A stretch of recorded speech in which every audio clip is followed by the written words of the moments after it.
birthday yesterday, and I actually went to hang out with him and my stepmom, and I realized, like, although I have a love for words and I've always written, words are not my father's thing. He's not, he's not inclined. He's real quick.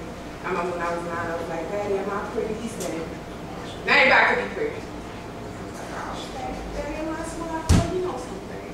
But he's really, short. He appreciates words. He don't have them.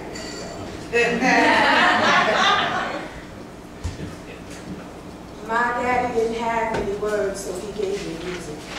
Spinning messages into melodies, he allowed his lessons to be taught in that space where rhythm became metaphor.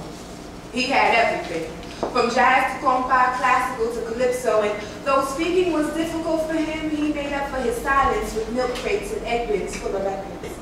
I remember learning early that talking for my daddy was a necessary evil. Something to be done to earn a paycheck or communicate with strangers, but life was lived somewhere between treble and bass, blue note and rhythm. And though his choice for communication wasn't always perfect, my daddy stayed saying what was on his heart. He just used somebody else's words to do it. You see, my daddy didn't have many words, so he didn't waste them. He'd rather swallow his silence whole than to speak out of anger. Understanding all too well the power of sound, he knew that once words hit air, the umbilical cord was cut, and they began to live and breathe a life of their own. A life that oftentimes was much different than the one intended.